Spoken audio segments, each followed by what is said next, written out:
duro e que eu falo, a depressão, às vezes você não tem o direito de ter a depressão, né? A depressão, ela é uma doença que às vezes a pessoa ela vai acumulando até o momento que ela teoricamente tem o direito de ter, porque às vezes cara, uma pessoa que ela não tem condição, ela tem que trabalhar todo dia, ela tem que estar ali num lugar todo dia, ela tem que fazer, por exemplo, ela tem compromissos, ela não tem o direito de ter depressão. E ela vai acumulando. E ela foi acumulando durante muito tempo muita coisa. Quando a gente, né, teoricamente, ficou no nosso melhor momento, que agora a gente está numa casa nossa, agora a gente está com uma vida nossa, agora a gente está, né, caminhando para alguma coisa, estourou uma depressão nela severa. Eu tive uma crise histérica. Aí, ele falou assim, vamos no psicólogo segunda, terça. Isso era, tipo, na quinta-feira. Eu falei, vamos segunda, terça e tal. Aí eu falei, eu pensei na minha cabeça, é muito tempo. Chegou sexta-feira, eu tive uma crise. Aí ele ligou pro psiquiatra e falou, eu preciso de um horário amanhã. Aí o psiquiatra foi, abriu a clínica pra gente. Aí ele conversou comigo, eu só chorava, só gritava. Eu me cortava muito. Eu já cheguei a cortar meu pescoço também. Já tentei várias formas de me matar e de suicídio. E minha cabeça era só isso, sabe? Só coisa ruim, só depressão, só nervosismo, ansiedade. Eu ficava pensando nas coisas. E as coisas caía muito sobre minha cabeça, sabe? Eu tinha um peso, assim, que eu não conseguia carregar. Uhum. Então, eu não sabia lidar com isso. Então, a dor que eu sentia era imensa. E quando eu tive a crise, ele ficou sentado na cama, olhando assim pra mim, segurando minha mão, porque ele não sabia o que fazer. Porque eu tava tendo uma crise tão histérica, que Tudo que ele podia fazer era não tinha o que ele fazer, sabe? Não tinha. ficar ali por você, né? E eu abraçava eles, tentava me acalmar, e assim, ia passando, sabe? E aí eu fui no psiquiatra, ele falou, depressão severa. Aí depois ele falou assim, transtorno de bipolaridade. Aí, transtorno de personalidade. Aí eu tenho, né, hoje, chama TOC, né, que é transtorno obsessivo compulsivo, que eu tenho. Tinha uma época que também falaram que era borderline, né? Eu tenho síndrome de borderline. Como é que é a síndrome de borderline? Borderline significa estar no meio da linha. Assim, você não tá pra cá nem pra lá, você tá no meio. E a qualquer momento você pode cair pra um lado ou pro outro. É como se você estivesse andando numa corda bamba o tempo todo. Exatamente isso. Exatamente isso que você falou. Então, assim, eu nunca sei quando eu vou estar bem ou quando eu vou estar mal. Então, tem dia que eu acordo, assim, chorando. Eu falo, não queria ter acordado. Eu não queria estar viva. Eu não queria estar aqui. E aí eu choro. Aí eu tenho que tomar os remédios. O que eu tomo mais, que me ajuda, assim, é o Rivotril, né? Que ele dá aquela acalmada, que ele dá uma segurada nas minhas crises. Mas, assim, as crises que eu tive são eu tive uma ontem, anteontem. Antes de ontem. A minha mãe nunca me viu tendo uma crise, ela começou a chorar. Muito pesada. É muito pesado. E aí a falta de ar. Do nada isso. Do nada. Você tá bem, você tá trabalhando, do nada E começa... você não sente uma motivação. Não é nada que, tipo assim, aconteceu isso e desencadeou. É do nada. Não, é do nada. Sobe um negócio assim em você. Tipo, aí você começa a pensar, puta, o que eu sou, né? Não sou nada. O que eu faço? Não faço nada. Eu não sou boa pra ninguém, eu não Síndrome ajudo do ninguém. impostor. E aí você começa a se sabotar com a sua cabeça, né? Você se sabota. Então, porque o pensamento, ele é o que cria a gente, né?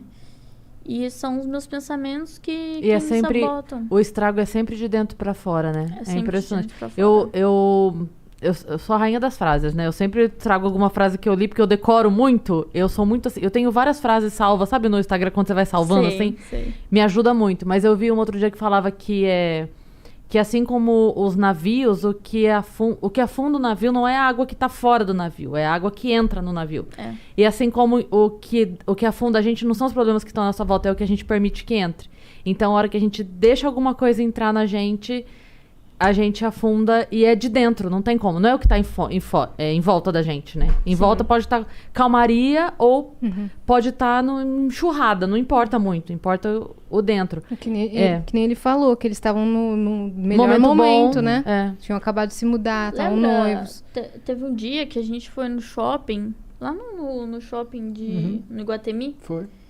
Não tinha ninguém no shopping. Já estava fechado, o pessoal estava indo embora e tal. Aí eu segurei na mão dele e comecei a chorar. Foi antes da pandemia ainda.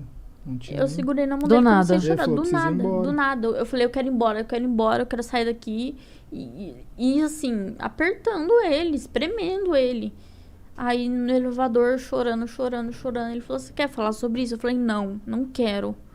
Sabe, eu não... Mano, quando me dá essas crises, eu só quero, tipo, ficar sozinha. Sabe, só quero deitar ali e ficar de boa, porque é muito pesado, sabe? Só quem passa por isso sabe. Só quem passa por isso entende como que funciona. E, não é uma coisa pra se brincar, não é uma coisa pra dar risada. Ou pra falar, não, eu tô aqui pra te ajudar. Mas, cara, a pessoa não tá ali pra te ajudar, porque ela não entende o que você tá passando. Ela pode tentar te ajudar. Te dar um suporte. Mas ela não vai te ajudar de verdade, né?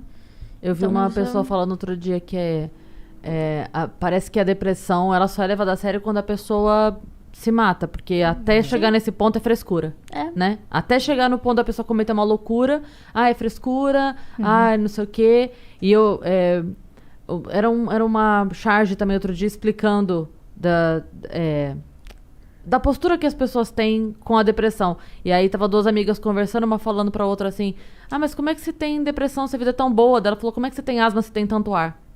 Então. Tipo, não é uma coisa consciente, né? Não é algo que você decida. É uma não doença. É 2 mais 2, 4 e estou feliz. Então, é muito mais do que isso, né? E vocês devem ouvir muito isso daí, né? Muito. Nossa, vocês têm tudo.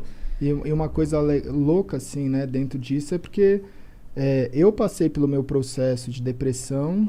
Eu tive que entender o que cada um tem a sua jornada, cada um tem a sua vida em relação ao caminho que ele vai fazer para passar por isso, que às vezes a pessoa em 6 meses ela melhora, às vezes em 1 ano ela melhora, às vezes a pessoa tem uma vida inteira que ela fica com depressão e ela acaba não conseguindo melhorar isso. E muita coisa que apareceu é que as pessoas elas não entendem, assim. Muita gente vem para mim e fala assim, mas por que eu não consigo um relacionamento? Por que eu não consigo, sabe, ter uma pessoa do meu lado? Por que eu não consigo, sabe, muitas coisas. Eu acho que a gente está na semana do Dia dos Namorados e muita gente não entende o relacionamento, o que é, na minha concepção, de você virar e falar assim, cara, o relacionamento não é só a parte boa. Porque todo mundo quer ter a parte boa de um relacionamento, né? Tem muita gente que chega pra mim e fala, mas agora você tá bem, agora você, sabe, você venceu. E você vai estar do lado de uma pessoa que não tá bem, tipo, você podia estar no momento fazendo tudo na sua vida com alguém que estivesse bem. E aí eu falo assim, mas cara, a vida é isso. Se eu não tiver do lado de uma pessoa que não está bem agora, mesmo eu estando bem, por que alguém vai estar do meu lado quando eu não estiver bem? Eu já passei por isso. Então a construção vai ter um momento que os dois vão estar bem. Só que eu acho que tem toda a diferença do mundo. Os dois estarem neste momento, sendo que os dois já enfrentaram juntos as coisas e os dois se conhecendo no momento que as coisas estão boas. Porque eu acho que o grande problema de relacionamento no mundo é que todo mundo só se encontra nas melhores fases. Então você vai pra balada, você tá numa festa, você tá numa viagem, você encontra alguém no melhor momento, os dois estão ali. Na primeira crise que qualquer um dos dois tiver, pronto, essa não é a pessoa que eu conheci. Desiste, né? Eu conheci uma pessoa feliz, por que eu vou ficar com a pessoa triste? Porque a vida não é só felicidade, a vida não é só tristeza.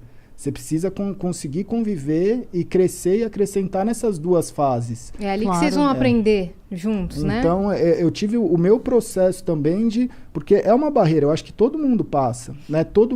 Existe a pessoa que está com depressão e existe a pessoa que está lidando com alguém que está com depressão. Eu acho que são 2 caminhos e duas coisas que acontecem em paralelo e que muitas vezes ninguém percebe, né? A pessoa ela olha a pessoa com depressão e fala, isso aí é falta de fé, isso aí é falta de Deus, isso aí é vagabundice, isso aí é preguiça, sabe? As pessoas elas olham e não entendem. E às vezes as pessoas olham essa pessoa que não está entendendo e falam assim, nossa, mas essa pessoa não tem empatia, porque como é que ela está lidando, né? Por que ela não cuida? E eu acho que esses 2 momentos, a pessoa ela precisa aceitar, né? Ela precisa aceitar, que eu digo assim, ela precisa estar disposta. E hoje eu sou muito grato de conseguir olhar e falar assim, cara, eu entendo que eu estou passando por isso, ela também está passando por isso, porque amanhã a gente